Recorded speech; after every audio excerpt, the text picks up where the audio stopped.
এই যে হাঁটাইয়া তুলতেছে এটা সত্যি। 6:30টার দিকে তারা কান্দে বোর করে নিয়ে গেছে। আর প্রথমে সে হাঁটিয়ে সে এই ফাড়ির দিকে ঢুকতেছে, তখন তার হাতটা এরকম করার মধ্যে বাঁধা। আর পরে যখন কাঁধে করে দেয় সেইটাও দেখা যাচ্ছে। না ওইখানে তো অত্যাচার করছে, এটা তো আপনার দিনের আলোর মতো। আপনারা যদি হার্ড ডিস্কটা পেয়ে যান তখন দেখতে পারবেন প্রথম বাড়িটা কে মারছে।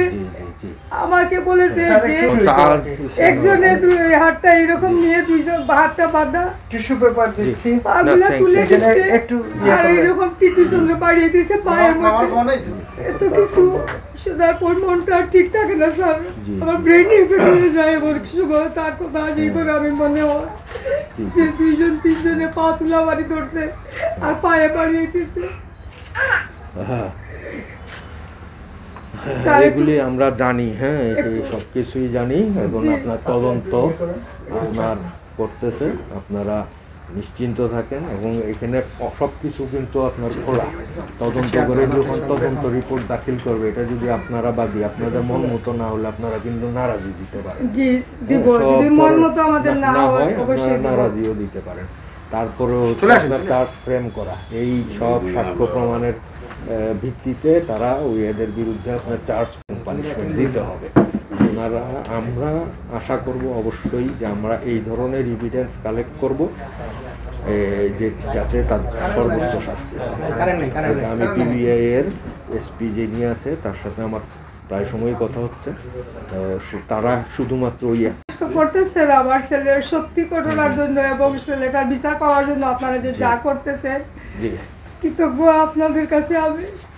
না ঠিক আছে, আমরা তো এখন কিন্তু যে কাজটা আমাদের মাধ্যমে হয়েছে এটার ব্যাপারে আমার আর মানে তেমন কিছু আর বলার নাই। হ্যাঁ, এটা তো কিছু লোকের কারণে আমাদের পুরো ডিপার্টমেন্ট সাফার করে, যে এইটার কারণে হচ্ছে মানে আমরা মাথা উঁচু করে কোনো জায়গায় কথাও বলতে পারি এইসব কিছু কিছু কোলাঙ্গারের কারণে। জি স্যার, ভাই আছে, বাগনা আছে, কিংবা আমিও তো একজন মায়ের সন্তান, সেইটাকে স্যার একটু ভাবে নাই। যখন এগুলি করছে, যখন আমার ছেলে কাঁদছিল আর বলছিল যে আমি একটা বিটিআর ছেলে, তখন হিংস্র হায়ওয়ান হয়ে যায়। সে তো বলছিল স্যার আমি একটা বিটিআর ছেলে, সেইটাও তো তার মনের মধ্যে একটু দয়া লাগে যে আমাদের মতো তার বাবা ছিল। এত হিংস্র জানোয়ার হয়ে গেছিল স্যার ওরা। এই যে এতজন লোকে মারলো, একজনের দিলের ভিতরেও কি আল্লাহ তাদের রহমত দিল না? হচ্ছে যে আমি অবশ্যই ওনারা যে দাবিটি করেছেন এটা যৌক্তিক দাবি এবং এটা খুবই রিলেটেড তদন্তের ক্ষেত্রে। আপনারা জানেন যে তদন্তকারী সংস্থা হচ্ছে পিবিআই। এটা এখন আমাদের যে মেট্রোপলিটন পুলিশ বা জেলা পুলিশ যারা আমরা তদন্ত করে থাকি তাদের হাতে নেই। এবং এটা পিবিআই শুধুমাত্র এটা তদন্তকারী সংস্থা, তারা শুধু তদন্তই করে। আমরা যে অনেক কিছু করে থাকি, অনেক ধরনের আমাদের ডিউটি, পিবিআইয়ের কিন্তু সেটা নাই, তারা শুধুমাত্র তদন্তই করে। এবং তাদের তদন্ত আমার এতটুকু আস্থা আছে যে তাদের তদন্ত খুবই ভালো হয়।